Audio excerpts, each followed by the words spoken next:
Drama के starting में एंजिया अपने शादी के ड्रेसेस को ट्राई कर रही होती है।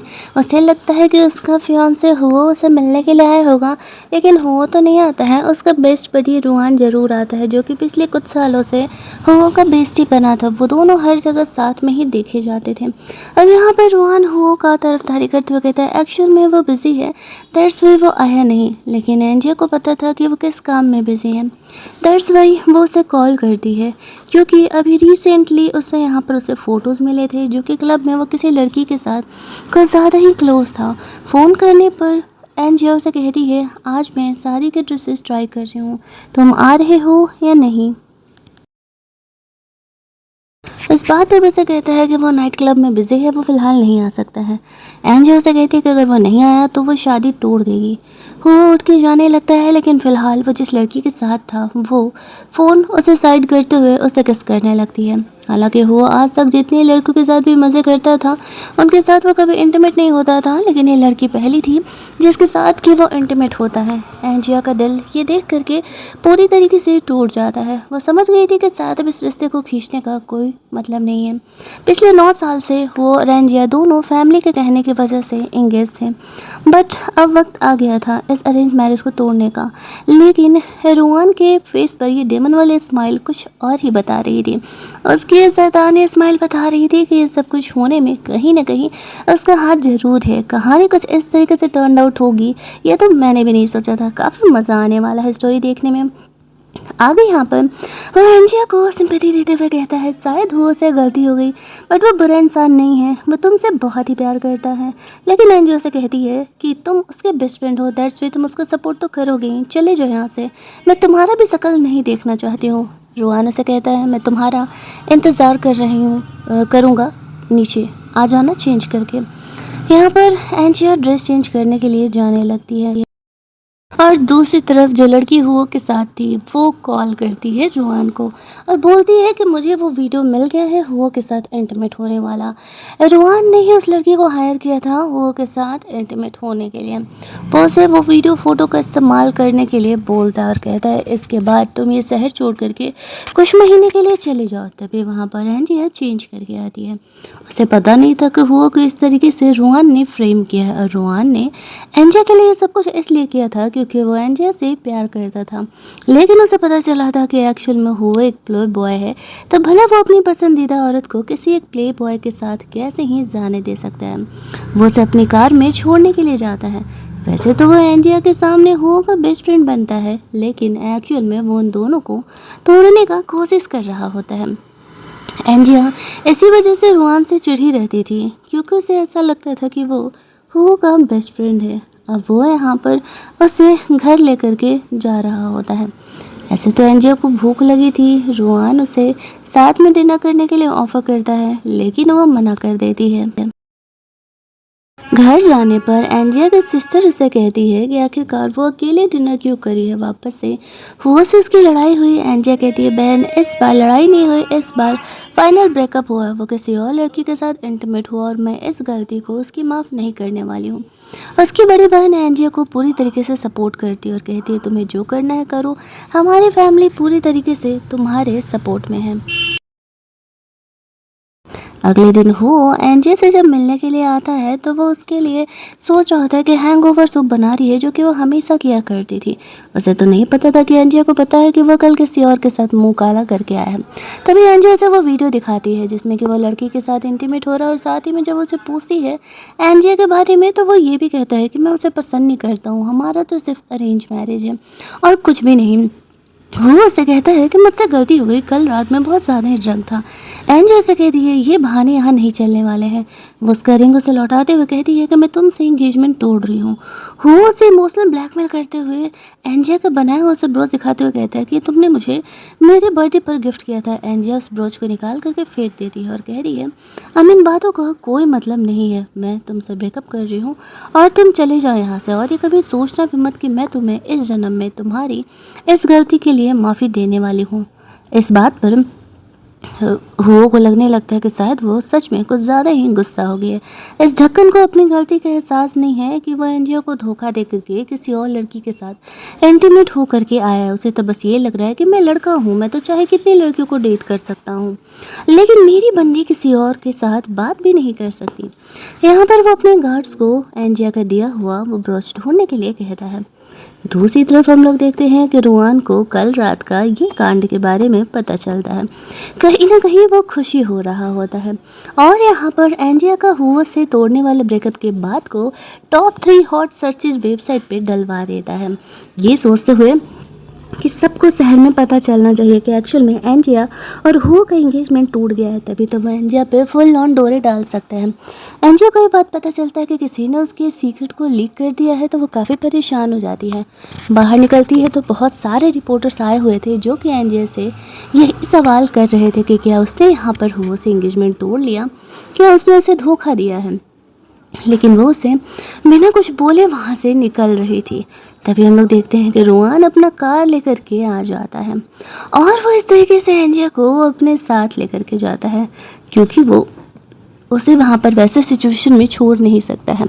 अब तक एंजिया ये चीज़ नोटिस नहीं कर पा रही थी कि रुआन हर वक्त जब भी ज़रूरत होती है वो उसका हेल्प करने के लिए तैयार रहता है। वो उसे पूछती है वो यहाँ क्या कर रहा है। इस बात पर रुआन उसे कहता है मैं तो बस वहीं से गुजर रहा था। वैसे क्या चल रहा है तुम्हारे और हुओ के बारे में। वो कहती है पता नहीं किसने हमारे एंगेजमेंट टूटने वाली बात को रिलीज़ कर दिया है। अब रुआन ऐसे उसे सिंपैथी दिखाते हुए कहता है कोई बात नहीं, होता है, तुम चाहो तो मैं तुम्हारी हेल्प कर सकता हूँ। वैसे मैं हुओ को जानता हूँ, वो इस टाइप का नहीं है, ज़रूरी कुछ मिसअंडरस्टैंडिंग हुई होगी तुम दोनों के बीच। वो फिर एंजिया को अपने घर लेकर के जाता है, जहाँ पर वो कहती है कि तुम मुझे अपने घर क्यों लेकर के आए हो। इस बात पर रुआन से कहता है तो कहाँ लेकर के जाता मैं तुम्हें, तुम देख रही हो कि बाहर कितने सारे रिपोर्टर्स हैं। अब मैं तुम्हें इस तरीके से वहाँ तो नहीं छोड़ सकता था ना, तो तुम यहाँ पर कुछ टाइम के लिए, पूरे दिन के लिए रह सकती हो, तुम्हारा टाइम भी कट जाएगा और रिपोर्टर्स तुम्हारे पीछे भी नहीं आएंगे। थोड़ा बहुत रुआन के रिक्वेस्ट करने के बाद एंजिया मान जाती है। वो उसे अपने साथ गेम वेम खेलने के लिए बोल रहा था ताकि उसका माइंड डिस्ट्रैक्ट हो सके। जब वो थोड़ा सैड होती है तो रुआन से पूछता है कि क्या वो हुओ से इतना प्यार करती है, आखिरकार वो इससे इतना प्यार करती क्यों है कि वो उसके लिए रो रही है। फ्लैशबैक में एंजिया याद करती है उसके डैड के गुजरने के बाद हुओ ने उसे मेंटली एक बार सपोर्ट किया था, लेकिन अम्ब्रेला के अंदर उसने रुआन का फेस देख नहीं पाया था और वो मिसअंडरस्टूड कर जाती है कि वो हुओ है। तभी से वो दोनों के फैमिली मैरिज से जुड़ गए थे और यहाँ पर एंजिया ने मना भी नहीं किया था। घर पर हुओ के डैड उस पर गुस्सा कर रहे थे कि अगर एंजिया से रिलेशन टूटा तो बहुत ही पंगे हो जाएंगे हमारी कंपनी के लिए। हुओ से कहता है डोंट वरी डैड, वो मुझे छोड़ करके कहीं नहीं जाने वाले। पिछले 9 सालों से वो मुझसे प्यार करती है, इतनी आसानी से वो मुझसे रिश्ता नहीं तोड़ सकती। दूसरी तरफ हम लोग देखते हैं कि रुआन और एंजिया गेम खेल रहे थे। रुआन के कॉमन फ्रेंड्स उसे कॉल कर रहे होते हैं, साथ ही में उसे क्लब बुला रहे थे, लेकिन रुआन मना कर देता है ये कहते हुए कि वो एक्चुअल में अपनी फ्रेंड के साथ घर पर एंजॉय कर रहा है और वो क्लब नहीं आ पाएगा। अब कॉल हुओ ने किया था दर्शकों से दिखाने के लिए एंजिया का साइड से फ़ोटो क्लिक करके अपने सोशल मीडिया पर डाल देता है और उसे ये भी दिख जाता है कि उसमें एंजिया भी है और ये बातें क्लियर भी नहीं होती है कि एक्चुअल में वो एंजिया ही है। लेकिन जैसे ही ये फ़ोटो हुओ तक पहुंचता है तो वो उसका ब्रेसलेट देख करके उसे पहचान जाता है कि एक्चुअल में ये तो सच में एंजिया ही है। अब उसे इस बात से बहुत ही गुस्सा आने लगता है कि उसने रुआन को अपना बेस्ट फ्रेंड बनाया था और यहाँ पर वो उसी के गर्लफ्रेंड के साथ क्या कर रहा है। अब यहाँ पर हम लोग देखते हैं कि वो काफ़ी गुस्से में यहाँ पर उसके घर के लिए निकल रहा था। तभी वहाँ पर रुआन एंजिया को कहता है हुओ से तुमसे मिलने के लिए आ रहा है। एंजिया नहीं चाहती तो उसे फेस करना। रुआन उसे कहता है शायद उसे एक मौका देना चाहिए एक्सप्लेनेशन देने का। वो जानबूझ करके एंजिया के सामने अच्छा बन रहा था। एंजिया खुद के गुस्से को कंट्रोल करती है। तभी हम लोग देखते हैं कि वहाँ पे इस तरीके से रुआन गेट खोलता है, अंदर वो आता है तो गुस्सा करने लगता है कि वो रुआन के साथ क्या कर रही है। एंजिया से कहती है फर्स्ट थिंग कि मैंने ब्रेकअप कर लिया है तो मुझे तुम्हें ये ज्ञान देने की ज़रूरत नहीं है कि मैं किसके साथ हूँ और किसके साथ नहीं। सेकेंड थिंग कि अगर मैं किसी के साथ जाकर के नाइट स्पेंड भी करती हूँ तो ये मेरा पर्सनल मैटर है ना कि तुम्हारा। अब यहाँ पर वो गुस्सा करने लगता है रुआन पे। रुआन उसे कहता है कि जो ये इंटरनेट पर वायरल हो रही हैं चीज़ें, उस वजह से एनजिया के पीछे कितने रिपोर्टर्स पड़े हुए थे। दैट्स वाई मैं उसे अपने घर लेकर के आ गया था। हम दोनों साथ में बैठ कर के गेम ही तो खेल रहे थे। लेकिन एनजियो को ऐसा लगता है कि वो रुआन को बुली कर रहा है, तो वो रुआन को थप्पड़ मार देती है। हु को थप्पड़ मार देती है और रुआन को कहती है तुम्हें इसे कुछ भी चीज़ें एक्सप्लेन करने की कोई ज़रूरत नहीं है। साथ ही में यहाँ पे वो गुस्से में वहाँ से जाने लगती है। वो रुआन से कहता है कि वो अकेले यहाँ से नहीं जा पाएगी, तुम्हारा घर काफ़ी दूर है, वो मेरी बात तो सुनने नहीं वाली है, जाओ तुम्हें उसे घर छोड़ के आओ। रुआन कहता है उफ़ ठीक है, अब तुम मेरे बेस्ट बडी हो, इस वजह से चले जाता हूँ। ये कह के वो एंजिया के पास जाता है। एंजिया को कहता है कि चलो मैं तुम्हें घर छोड़ देता हूँ। तो एंजिया ये बात मान भी जाती है। लेकिन जैसे ही वो घर पहुँचती है तो देखती है हुओ कि मॉम डैड यहाँ पर पहुँचे हुए हैं। वो लोग एंजिया से कह रहे थे कि हमने हुओ को सबक सिखा दिया है और दोबारा ऐसा नहीं करने वाला है। लेकिन एंजिया साफ क्लियर कर देती है चाहे जो भी हो जाए वो हुओ से शादी नहीं करने वाली है। इधर एंजिया की फैमिली भी ये बात को पूरी तरीके से सपोर्ट कर रही होती है। साथ ही में यहाँ पर वो लोगों का कहना था, उसकी बहन का कहना था, अगर एंजिया हुआ से शादी नहीं करना चाहती है तो वो नहीं करेगी, ये हमारी फैमिली का पर्सनल मैटर है, और उन्हें घर से बाहर भेज दिया जाता है। रोहन दूर से ये मज़े की चीज़ें देख रहा होता है और उसे ये सब कुछ होता देख काफ़ी मज़ा आ रहा था। साथ ही में यहाँ पर वो एज यूजुअल क्लब में पार्टी कर रहा होता है। रोहन वहाँ पर जाता है, वो कहता है जितने मज़े करना है कर लो, पेमेंट मेरी तरफ से रहेगा। और यहाँ पर वो को और ज़्यादा उकसा रहा होता है क्लब गर्ल्स के साथ मस्ती करने के लिए। ये करते हुए जैसे वो वहाँ से निकलता है तभी देखता है कि एंजिया भी यहाँ पर ड्रिंक करने के लिए आई हुई है। एंजिया सामने देखती है कि वो वापस से लड़कियों के साथ है। रोहन उसे कहता है उसका मूड थोड़ा ठीक नहीं है, वो मूड ठीक करने का अपना कोशिश कर रहा है। एंजिया कहती है डोंट वरी, मैं भी यहाँ पर मज़े करने आई हूँ, किसी को धोखा देने नहीं। ये करके नीचे डांस करने के लिए चली जाती है जहाँ पर कि रोहन उस पर नज़र रखा था। जैसे ही एक लड़का एंजिया के आगे पीछे मंडरा रहा होता है वो उसे डरा के वहाँ से भेज देता है। अब तक एंजिया काफ़ी ड्रंक हो चुकी थी और वह रोहन को एक मेल मॉडल समझने लगती है। रोहन उसे वहाँ से लेकर के क्लब के कमरे में जाता है जहाँ पर कि वो इतनी ड्रंक थी कि यहाँ पे रोहन को एक मेल मॉडल समझ करके उसे किस करने लगती है। शुरुआत में तो रोहन उसे रोक रहा होता है ये कहते हुए कि तुम पहले पूरी तरीके से होश में आ जाओ। एंजिया से देखते हुए कहती है मुझे पता है कि तुम रोहन हो, क्या तुमने कभी किसी को किस किया है? रोहन कहता है नहीं। ये कहते हुए एंजिया कहती है आओ मैं तुम्हें सिखाती हूँ कि किस कैसे करते हैं। इधर हुआ का फ्रेंड जाकर के उसे बताता है कि उसने एंजिया को ऐसे रोहन के साथ क्लब के कमरे में जाते हुए देखा है। तो वो एंजिया को ढूंढते हुए वहाँ से निकल रहा था। जब वो कमरे में एंटर करता है तो देखता है कि एंजिया रोहन को किस कर रही है। वो रोहन पर गुस्सा करने लगता है, लेकिन उल्टे एंजिया यहाँ पर हुआ को थप्पड़ मार देती है और कहती है तुम इतने घटिया इंसान हो, तुम मेरी ज़िंदगी क्यों बर्बाद करने के पीछे पड़े हो? मैंने तुमसे ब्रेकअप कर लिया है ना, अब चलो जाओ यहाँ से, परेशान नहीं करूँ। और रोहन पर गुस्सा कर रहा था कि एक्सप्लेन करोगे यहाँ क्या चल रहा है?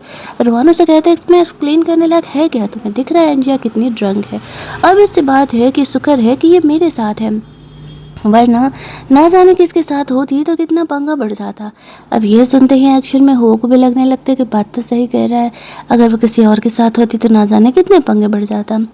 रोहन एंजिया को वहाँ से लेकर के जाता है। ये कहता है कि मैं सेफली ऐसे घर पहुँचा के आता हूँ, तुम अपना एन्जॉयमेंट आगे कंटिन्यू करो। वो वापस से अपनी मस्ती में लग जाता है। लेकिन जब वो अगली मॉर्निंग जगती है और उसे याद आता है कि कल रात उसने रोहन के साथ क्या कांड किया है, तो वो बहुत ही ज़्यादा वाला एम्बेरस हो जाती है।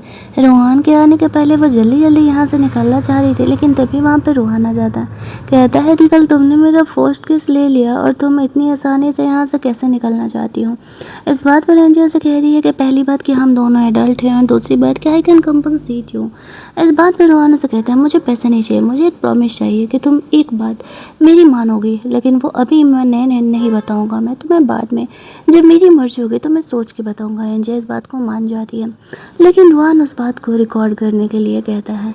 तो एंजिया से कहते हैं ठीक है, इन फ्यूचर मैं तुम्हारी एक कोई बात मानूंगी। रोहन इस बात पर खुश हो जाता है। रोहन रोहान उसे कहता है कि चलो ब्रेकफास्ट करने के लिए चलते हैं। वह एंजिया का वेट कर रहा था। एंजिया उसे अपने फेवरेट कैफ़े पे लेकर के जाती है, जो कि ऑफिस के बगल में ही था उसके, और वो वहाँ पर बहुत ही मस्ती किया करती थी। तो फिर यहाँ पर वो वहाँ पर जाते हैं, वो दोनों साथ में खाना खाते हैं। उसे वहाँ का फूड बहुत ही पसंद था, लेकिन जैसे ही वो अभी खाना खाना शुरू की थी तभी रोहान वहाँ पर एक जेड देते हुए कहता है कि तुम इसे थोड़े अच्छे से पेंडेंट में बना दोगी क्या?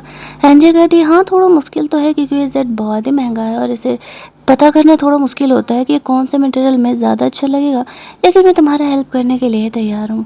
तो वो खुश हो जाता है और कहता है ठीक है, तो इसे बना करके तुम मेरा एक प्रोजेक्ट समझ लो। फ्लैशबैक में वो याद कर रहा होता है कि एक्चुअल में वो एंजे से क्यों प्यार करता है। उसकी मॉम जब उस तरीके से ऐसे छोड़ करके उसकी फैमिली को गई हुई थी डाइवोर्स लेकर के, तब यहाँ पर एंजिया ने बाय मिस्टेक ही उसकी हेल्प की थी, और यहाँ पर वो इस तरीके से उसके लिए मेंटल सपोर्ट बनी थी। और तो जब उसे प्रपोज करने के लिए गया था तब उसे पता चलता है कि एक्चुअल में एंजिया का बॉयफ्रेंड है।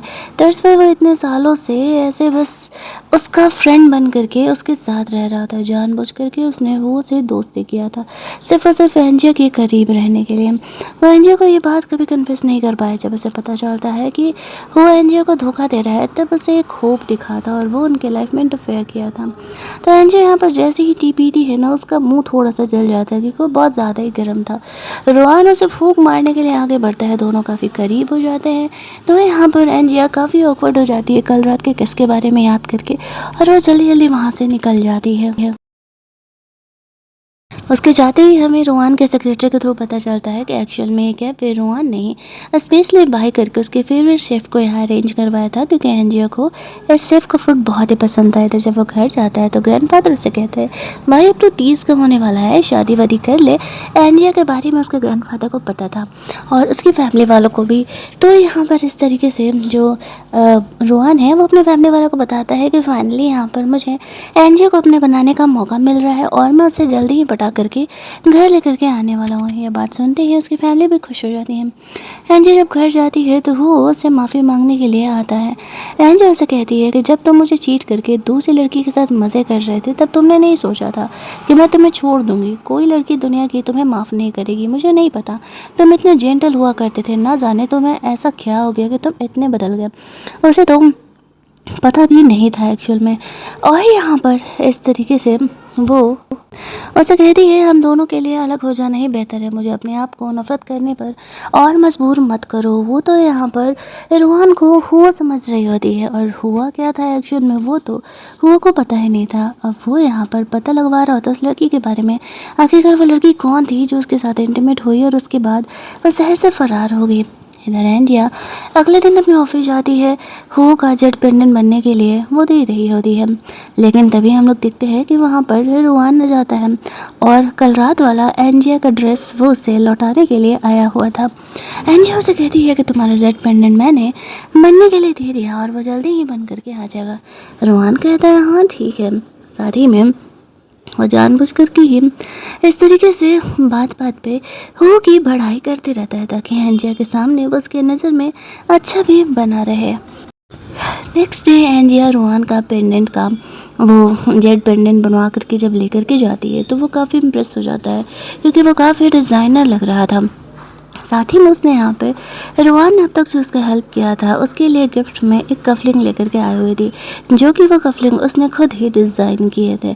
और वो कफलिंग यहाँ पे रोहान उसे पहनाने के लिए बोलता है।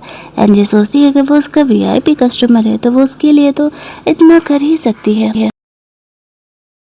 लेकिन बाहर कुछ रिपोर्टर इनके पिक्चर्स क्लिक कर लेते हैं और वो इन पिक्चर से काफ़ी पैसा कमाने का कोशिश कर रहे थे। इन फ़ोटोज़ को वो हो के पास भेजते हैं जहाँ पर कि एंजिया रोहान को ऐसे कफलिंग पहना रही है। वो उनसे पैसे की डिमांड करते हैं। हो को जितने पैसे उन्हें देने थे वो उससे डबल देता है, लेकिन कहता है कि अगर कभी भी ये फ़ोटो लीक हुए ना तो तुम्हारी कंपनी बंद कराने से पहले मैं एक बार भी सोचूंगा नहीं। फिर ये फ़ोटोज़ लेकर के वो एंजिया से मिलने जाने का डिसाइड करता है। वो वहाँ पर जाता है, एंजिया को ये फ़ोटो दिखाते हुए कहता है कि चल क्या रहा है। एंजिया उसे कहती है, और मैं ये तुम्हें किस हक से जवाब दूँ कि चल क्या रहा है, हमारा ब्रेकअप हो चुका है राइट। वो उस पर गुस्सा करते हुए कहता है कि तुम इतना ड्रामा क्यों कर रही हो, बस एक लड़की के साथ इंटीमेट हुई तो हुआ हो। एंजिया हंसते हुए कहती है, तुम्हारे लिए काफ़ी कैजुअल होगा बट मैं इतनी ओपन माइंडेड लड़की नहीं हूँ, अब जाओ यहाँ से। लेकिन हुआ यहाँ पर एंजिया के साथ बदतमीजी पर पड़ जाता है। रोहन लंच टाइम में यहाँ पर एंजिया से मिलने के लिए आया हुआ था। जब वो ये सीन देखता है तो वो जा करके हो कैसी पिटाई लगा देता है। कहता है, पहले तो ये बताओ कि ये जो फ़ोटोज़ तुम्हें देख करके वो ऐसे कैमरा वाले तुमसे ब्लैकमेल कर रहे हैं, तो वो तुम्हें क्यों कर रहे हैं इन फ़ोटो में? तो एंजिया मुझे पहना रही है कफलिंग, तो ब्लैकमेल तो मुझे करना चाहिए, तो वो तुम्हारे पास क्यों गए? क्या तुम उन कैमरा वालों को जानते थे? एंजिया के दिमाग में भी ये बात ट्रिगर करती है कि ज़रूरी वो उन्हें जानता होगा। उसने एंजिया को फॉलो करने के लिए उन कुरियर वालों को लगाया था। गुस्से में उसे वहाँ से जाने के लिए कहती है। लेट नाइट रोहान को हो मिलने के लिए बुलाता है। हो जब उससे मिलने के लिए जाता है तो उसे कह रहा था कि मुझे समझ में नहीं आ रहा है कि एंजिया मुझसे इतना ज़्यादा गुस्सा क्यों है, ये गलती तो सारे लड़के करते हैं, तो मेरे बेस्ट फ्रेंड हो, इस वजह से मैं चाहता हूँ कि तुम उससे समझाओ कि वो ऐसी गलती ना करे। हो उसे हाँ में हाँ मिला देता है। शादी में वो हो के लिए वापस से बहुत सारी लड़कियाँ ऐसे ऑर्डर कर देता है। 3 साल पहले यहाँ पर वो बता रहा होता स्टोरी के किस तरीके से एंजिया 3rd ईयर एनिवर्सरी पर उससे मिलने के लिए आने वाली थी, लेकिन रोहन उसे पहली बार मिला था। एंजिया उसके आने का इंतज़ार कर रहा था, लेकिन रोहन उसे दोस्ती करने के बहाने उसे अपने साथ लेकर के जाता है। एंजिया यहाँ पर घंटों उसका इंतज़ार करते रह जाती है, लेकिन वो नहीं आता है। रोहन का सेक्रेटरी उसके कहने पर उसे सूप जा कर के ऑफ़र करता है। अब ये देखते ही एंजिया यहाँ पर उस बॉस से इम्प्रेस हो जाती है कि वो कितना अच्छा है, लेकिन हुओं को पता नहीं था कि रोहन ने ये सब कुछ जानबूझ करके किया। ड्रिंक करने के बाद जब वो लोग लौट रहे होते हैं तो वो उन्हें बहुत ज़्यादा ड्रिंक कर लिया था। नशे में वो रोहन को एक ब्रॉच दिखाते हुए कहता है कि एंजिया ने जब वो 18 ईयर्स की थी तब वो मुझे प्यारा सा ब्रॉच बना करके दिया था, मैं तब से इसे संभाल करके रखा हुआ है। ना जाने मुझे क्या हो गया था कि मैंने एंजिया को ऐसे चीट किया, शायद मुझे उसे धोखा नहीं देना चाहिए था।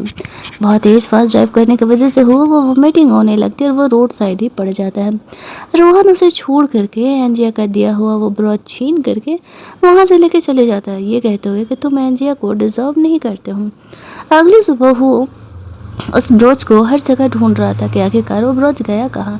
सेक्रेटरी लोगों से भी पूछने पर उसे पता चलता है कि नहीं, ब्रोच के साथ तो वो नहीं आते। उसे ऐसा लगता है कि कहीं वो ब्रोच रुआन ने तो नहीं ले लिया, तो वो जानने के लिए यहाँ पे रुआन को कॉल करता है, लेकिन रुआन उसे कह देता है कि नहीं, वो ब्रोच मेरे पास नहीं है। हालांकि अब वो अपने जैकेट पे वो ब्रोच लगा के घूम रहा था और वो जानबूझ करके एंजिया से मिलने के लिए जाता है। एंजिया जब उस ब्रोच को देखती है तो पूछने लगती है कि ब्रोच तुम्हारे पास क्या कर रहा है। रुआन उसे कहते हैं, क्या हुआ, ये ब्रोच इंपॉर्टेंट था क्या? एक्चुअल में कल मैं और वो ऐसे ड्रिंक पर गए हुए थे, मुझे ब्रोच काफ़ी अच्छा लगा था, मैंने उससे पूछा बस यूं ही कैजुअली, तो उसने मुझे दे दिया और बोला कि नहीं नहीं, ये बिल्कुल भी इम्पोर्टेंट नहीं है, अगर तुम चाहिए तो मैं तुम्हें ये वापस कर सकता हूँ। एंजिया हंसते हुए कहती है, नहीं मुझे नहीं चाहिए, वैसे भी मैंने ये गिफ्ट हुओ को दिया था, अब उसके लिए जब मेरे गिफ्ट्स भी इम्पोर्टेंट नहीं है तो ये मैटर नहीं करता किसके पास रहे। दूसरी तरफ यहाँ पर हुओ की मॉम उस पर गुस्सा करते हुए कहती है कि तुम अभी ड्रिंक कर रहे हो। एंजिया ने यहाँ पर पब्लिकली अनाउंस कर दिया कि वो तुमसे ब्रेकअप कर रही है, तुमसे अपना एंगेजमेंट तोड़ रही है। वो अपनी मॉम पर गुस्सा करते हुए कहता है कि सब कुछ आप ही की वजह से हुआ, पहले आपने मुझे मेरे फर्स्ट लव से अलग किया, जिस वजह से कि मैं एंजिया पर भी ध्यान नहीं दे पाया, इस वजह से कि एंजिया भी मुझसे अलग हो गई। उसकी मॉम कहती है, डोंट वरी, तुम एक ब्रेकअप पार्टी घर पर रखो, उससे बुलाओ, बाकी काम मैं संभाल लूँगी तुम दोनों का पैचअप कराने का। तो वो यही करने का डिसाइड करता है। दूसरी तरफ रुआन के ग्रैंडफादर अब रुआन और एंजिया को मिलाने का प्लान कर रहे होते हैं। एंजिया रुआन के साथ साथ उसकी फैमिली से भी मिलती है। उसकी फैमिली एंजिया से बहुत ही अच्छे तरीके से बिहेव करती है और यहाँ पर रुआन जब आता है तो वो लोग साथ में फ़िशिंग करने के लिए जाते हैं, जहाँ पर कि रुआन और एंजिया के बीच कुछ रोमांटिक मोमेंट क्रिएट होता है। ग्रैंडफादर जानबूझ कर कैसे पॉन्ड में अंदर चले जाते हैं और रुआन उन्हें सेव करने में भीग जाता है। वो लोग यहाँ पर ग्रैंडफादर को भी घर लेकर के जाते हैं और यहाँ पर रुआन ऐसे छींकने की एक्टिंग करने लगता है।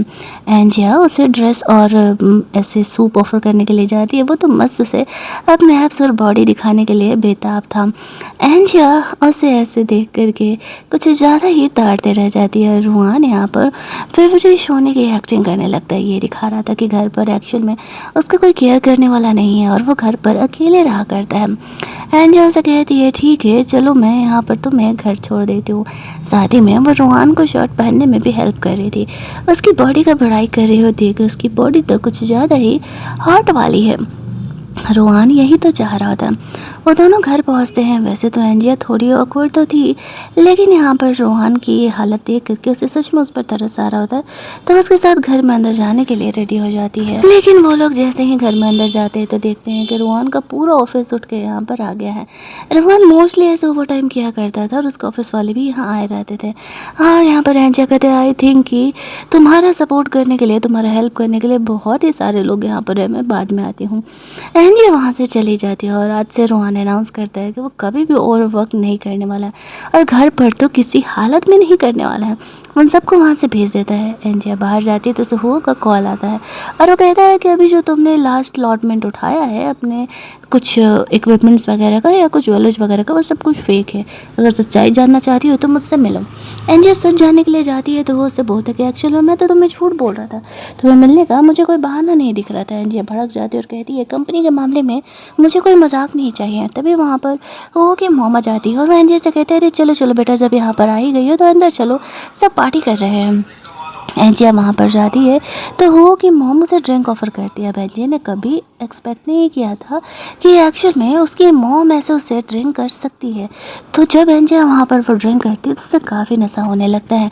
एंजिया की मॉम उसे एक होटल के कमरे में ले जा करके बंद कर देती है और ये चीज़ यहाँ पर रोहान का फ्रेंड देख लेता है।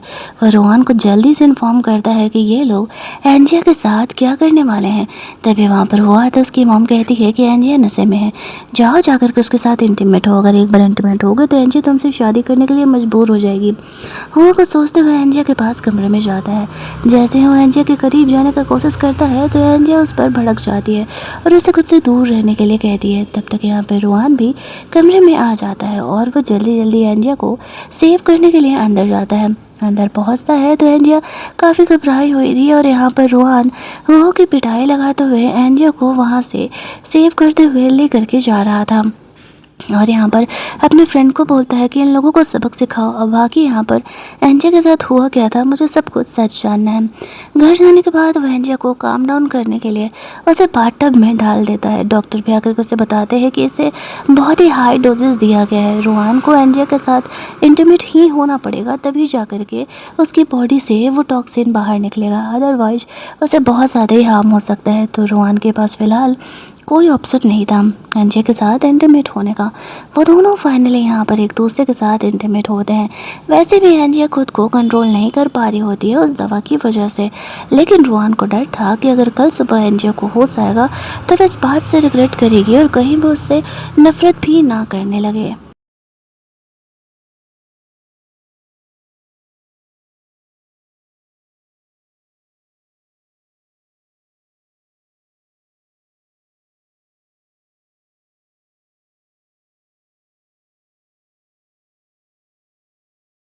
और जब वो जगती है तो एंजिया के तो होश ही उड़ गए थे, लेकिन उसे याद आता है कि कल रात एक्चुअल में उसने रोहन को फोर्स किया था उसके साथ रोमांस करने के लिए। तो देखा जाए तो इसमें कल रात रोहन की कोई गलती ही नहीं है। वो वहाँ से जल्दी से ऑफिस चली जाती है जहाँ पर कि रोहन के साथ बिताया वक्त को याद करके वो बहुत ही एम्बैरेस फील कर रही थी। तभी रोहन भाई साहब यहाँ पर आ जाते हैं सारे लोगों के लिए उसके ऑफिस की कॉफ़ी लेकर के। अब एंजिया सोच रही होती है कि रोहन तो उसके पीछे ही पड़ गया है। रोहन उसे कहता है एक तो तुमने मेरा फर्स्ट केस ले लिया, ऊपर से फर्स्ट टाइम तुमने मेरे साथ रोमांस किया और तुम मुझसे बच कर के जाने वाली हो। कोई चांस ही नहीं है, मैं तुम्हें खुद से दूर नहीं जाने दूंगा।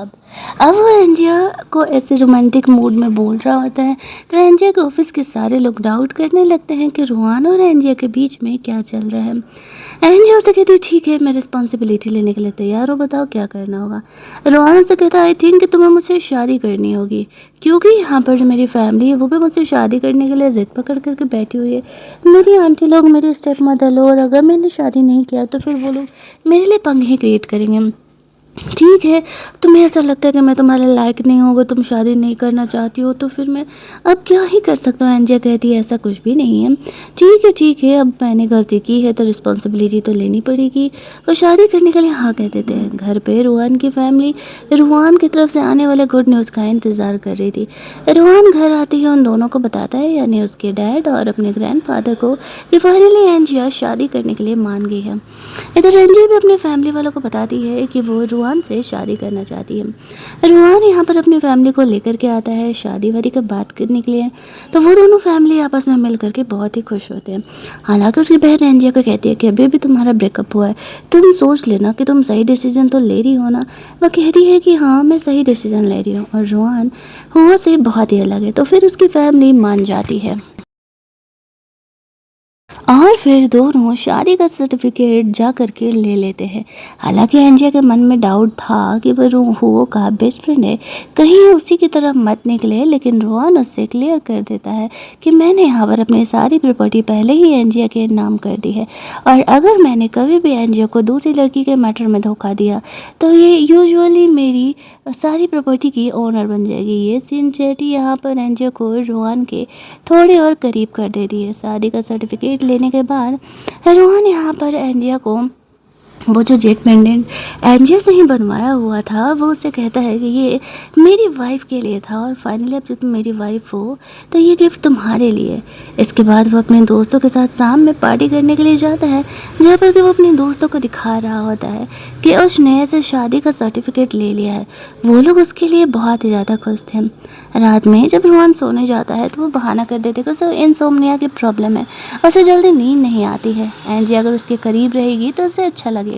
अब वो उसका लीगल हस्बैंड है तो क्या वो उसे प्यार से गुड नाइट किस नहीं दे सकती, तो वो उसे प्यार से ये गुड नाइट किस यहाँ पर दे देती है। और जब जैसे ही वो उसे किस देती है तो फिर वो कहता है वैसे तो मैंने किस जो है यहाँ पे फॉरहेड पर एक्सपेक्ट किया था। एंजे शर्माते हुए सो जाती है। अगले दिन रोहान को पता चलता है हुओ को कि रोहान ने एंजे से शादी कर ली है, तो वो काफ़ी गुस्से में ऑफिस पहुँचता उसके। वो उसे कहता है कि तुम मुझे बिट्रे कैसे कर सकते हो, तुमने यहाँ पर मुझे इस तरीके से धोखा दिया है। कहा मैं तुम्हें अपना बेस्ट फ्रेंड समझता था और तुमने तो मेरी ही बंदी पटा ली। इस बात पर रोहन से कहते हैं एक मिनट, धोखा दिया है? मैंने तुम्हें कहाँ ही धोखा दिया, और बेस्ट फ्रेंड मैं कब से तुम्हारा बेस्ट फ्रेंड हो गया? बस कुछ ड्रिंक्स ही तो हमने साथ में लिए हैं, और तुम यहाँ पर इस तरीके से मुझे ही धोखा दे रहे हो और मुझ पर ब्लेम लगा रहे हो कि मैंने यहाँ पर ऐसा किया वैसा किया। बट खुद देखो, क्या हम बेस्ट फ्रेंड्स थे तो मेरे बारे में कितना ही कुछ जानते हो। तभी हुआ समझ जाता है कि रोहन ने जानबूझ करके उसे अप्रोच किया था, क्योंकि यहाँ पर वो एंजिया के करीब होना चाह रहा होता है। दोनों के बीच लड़ाई होने लगते हैं। रोहन को पता था कि एंजिया इधर आने वाली है, दर्स वही वो हुआ से ऐसे मार खाता है। ये देखती है एंजिया हुआ को थप्पड़ मारते हुए कहती है कि तुम मेरे हस्बैंड पर हाथ कैसे उठा सकते हो। इस बात पर वो उस पर कहने लगता है कि इतना भी इनोसेंट नहीं है जितना कि तुम समझ रहे हो। एंजिया कहती है मैं इसे तुमसे तो बेहतर ही तरीके से जानती हूँ, चलो जाओ यहाँ से। फिर वो रोहान का केयर करने लगती है। रोहान ऐसे चोट लगने की एक्टिंग कर रहा था। एंजिया उसका फिक्र करते हुए उसके पास जाती है और उसे इस तरीके से मेडिसिन अप्लाई कर रही थी। रोहान से कहता है हुआ ने तो मुझे बेवजह ही पीट दिया, बताओ बोला चीटिंग उसने किया, जिसमें मेरी क्या गलती है? मैंने तो बस तुमसे शादी किया ना। एंजिया कहती है तुम उसकी बातों को मत सुना करो। अगले दिन एंजिया जब यहाँ पर इस तरीके से हुआ की फैमिली के साथ बैठी हुई थी तो उसके स्टेप मदर एंजिया को जल्दी ही बेबी कर लेने के लिए कहती है, बेहतर होगा उनकी फैमिली के लिए। इस बात पर एंजिया से कहती है कि वो देख लेगी कि उसे कब बेबी करना है। एंजिया की सिस्टर उसे सपोर्ट करती है। ये बात रोहान तक जाता है तो रोहान उसे कहता है तुम्हें खुद को फोर्स करने की ज़रूरत नहीं है, हमारा जब बेबी करने का तुम्हारा मन करेगा हम ज़रूर ही करेंगे, लेकिन कोई तुम्हें फोर्स नहीं करने वाला है। धीरे धीरे रोहान यहाँ पर एंजिया को अपनी लाइफ के बारे में बता रहा होता है, जो कि यहाँ पर एंजिया को उससे और ज़्यादा ओपन अप करा रहा था। अगले दिन ज्वेलरी कंपटीशन में एंजिया को फर्स्ट प्राइज़ मिला था, तो वो उसे कंग्रेचुलेट विश करने के लिए आता है। लेकिन पास्ट में वो एंजिया को हमेशा ही क्रिटिसाइज़ करता था कि उसके डिज़ाइंस बेकार होते हैं। रोहान यहाँ पर पेट दर्द का बहाना करने लगता है। एंजिया उसके फादर को कॉल करके पूछती है कि इसके पेट में प्रॉब्लम हो रहा, कौन सा दवा देना है। तो उसके फादर ग्रैंडफादर उसे बताते हैं कि उसका थोड़ा ख्याल रखना पड़ेगा, शायद वो बहुत ज़्यादा ही स्ट्रेस्ड आउट रह रहा है। एंजिया उसे काम डाउन करते हुए उसे सूप वूप पिलाती और कहती है खाने वाने पर थोड़ा ध्यान दिया करो यार, क्या तुम ऐसे टेंशन लेते रहते हो, सब कुछ सही तो चल रहा है। रोहन यहाँ पर एंजिया को कहता है कि तुम मुझे छोड़ कर के तो नहीं जाओगी ना कभी। एंजिया से कहती है नहीं कभी नहीं। फिर वो यहाँ पे रोहन का माइंड डाइवर्ट करने के लिए ऐसे उसके साथ गेम खेलने लगती है। गेम खेलते खेलते दोनों के बीच काफ़ी सारे रोमांटिक मोमेंट क्रिएट होते हैं और वो दोनों वापस से एक दूसरे के साथ इंटीमेट होते हैं। अब एंजिया रोहन को ये दिखा रही थी कि एक्चुअल में वो उसका केयर ज़रूरी करेगी और हमेशा उसे सपोर्ट करेगी। यहीं दूसरी तरफ यहाँ पर हो की कंपनी में प्रॉब्लम होना स्टार्ट हो गए थे। उसके फादर उस पर गुस्सा करते हुए कहते हैं कि हमारे बहुत सारे कस्टमर्स जा रहे हैं, तो भी इसका कुछ करना पड़ेगा। उससे पता चलता है कि एक्चुअल में ये रोहन कर रहा है। दूसरी तरफ एंजिया रोहन के साथ वही अपने फेवरेट रेस्टोरेंट में जाती है। तब उसे वहाँ पर पता चलता है कि एक्चुअल में रोहन ने ही ये एंजिया के लिए वो कैफ़े में उसके सेफ को ख़रीदा था। तभी वहाँ पर वो लड़की आ जाती है जिसको कि रोहन ने वो के पीछे भेजा था। अब एंजिया उसे देख के सोचे ये लड़की काफ़ी जानी पहचानी से लग रही है। उसे पूछने लगती है तुम हो कौन और यहाँ क्या कर रही हो। तो वो लड़की यहाँ पर दिमाग लगाते हुए रोहन के सेक्रेटरी को अपना बॉयफ्रेंड बना लेती है और कहती है कि एक्चुअल में हमारे बीच लड़ाई झगड़ा हुआ था, तो मैं रोहन से इस बारे में बात करने के लिए आई थी ताकि वो अपने सेक्रेटरी को बोले कि वो मुझसे ब्रेकअप ना करें। वो लोग सिचुएशन को हैंडल आउट कर लेते हैं। वो लड़की यहाँ पर अपने ग्रैंड मदर से मिलने के लिए आई हुई थी। दैट्स वाई यहाँ पर वो गलती से रोहन और एंजिया से टकरा जाती है। वैसे तो अपना काम ख़त्म करने के बाद वो वहाँ से जा चुकी थी, लेकिन यहाँ पर हुओ को तब तक पता चल जाता है कि वो लड़की किसी और के थ्रू नहीं रोहन के थ्रू अरेंज की गई थी। वो इस लड़की के बारे में जानने के बाद उसकी ग्रैंड मदर के बारे में भी जान जाता है और ग्रैंड मदर को लेकर के उसे ब्लैकमेल करते हुए उसे सब कुछ सच बताने के लिए बोलता है। तो वो लड़की सच बता देती है कि रोहन एंजिया से प्यार करता था और तुम दोनों को अलग करने के लिए उसने ऐसा किया था। तो वो उसका कन्फेशन रिकॉर्ड कर लेता है। वो गुस्से में यहाँ पर रोहन के पास जाता है और कहता है मेरे पास तुम्हारे खिलाफ सबूत है और यहाँ पर मैं जल्दी ही तुम दोनों को अलग करने वाला हूँ। तुम कितने ज़्यादा सिक माइंडेड हो, तुमने मुझे और एंजिया को अलग करने के लिए इतना घटिया चाल चला। रोहन घबरा जाता है कि कहीं एंजिया सच में उसे ना छोड़ करके चले जाए। यहाँ पे वो डर रहा था, लेकिन वो अपना ये डर वाली फीलिंग हुओ को दिखाता नहीं है। हुओ सोचता है कि अगर वो एंजिया को ये बात बताएगा तो ऑब्वियस सी बात है, जैसे वो उसे चीटिंग की वजह से छोड़ करके गई थी तो वो रोहन को भी छोड़ देगी, तो वो उसके पास वापस आ जाएगा। ये सोचते हुए वो एंजिया के पास जाता है। एंजिया को वो वीडियो दिखाता है और कहता है कि देखो तुम्हारे ही बंदे ने मुझे चीट करने के लिए उस लड़की को अरेंज कराया था। लेकिन एंजिया जो थी वो काफ़ी ज़्यादा स्ट्रॉन्ग माइंडेड थी और वो समझदार थी। वो उससे कहती है क्या यहाँ पर रोहन ने तुम्हारे साथ ज़बरदस्ती की थी, क्या उसने तुम्हें ब्लैकमेल किया था उस लड़की के साथ इंटीमेट होने के लिए? नहीं, वो तुम अपनी मर्जी से उस लड़की के साथ इंटीमेट हुए थे। माना वो लड़की रोहन ने भेजी थी, लेकिन थे तो तुम एक प्ले बॉय ही ना। दैट्स वाई तुमने उस लड़की के साथ इंटीमेट होने का डिसाइड किया। वो उससे कहती है कि तुम्हारी इन सारी बकवास हरकतों से मैं रोहन को कभी नहीं छोड़ने वाली हूँ। ये बोल के वो वहाँ से चली जाती है। रोहन से जब वो मिलती है तो रोहन उसे कहता है तुम्हें अपनी वो विश याद है ना, प्लीज़ वो विश पूरी करते हुए मुझे छोड़ करके मत जाना। एंजल से कहती है तुम्हें क्या लगता है कि मैं इन सारी हरकतों की वजह से तुम्हें छोड़ दूँगी? मुझे पता है कि हुओ की गलती है, वो एक प्ले बॉय है और मैं उसके लिए कभी तुम्हें नहीं छोड़ने वाली हूँ, लेकिन ऐसी हरकतें तुम दोबारा कभी मत करना। और मुझे बताओ कि आखिरकार तुम मुझे कब से पसंद करते हो? तो रोहन उसे सच बता देता है। जैसे ही वो अम्ब्रेला वाला मैटर सामने आता है, एंजे को अपनी गलती का एहसास होता है कि वो इतने सालों में रोहन को हुओ समझ रही है और हुओ को रोहन, ऐसी गलतफहमी में वो रोहन के साथ गलती से थी। दैट्स वाई यहाँ पर वो सारी चीज़ों को क्लियर आउट करके अब यहाँ पर रोहन के साथ एक नॉर्मल रिलेशनशिप में आ जाती है और हमारी ये कहानी यहीं पर एंड कर दी जाती है। अगर आपको ये कहानी अच्छी लगी होगी, वीडियो को लाइक और शेयर करना मत भूलना। चैनल को सब्सक्राइब कर लेना ताकि नए वीडियोज़ के नोटिफिकेशन आपको मिलते रहें।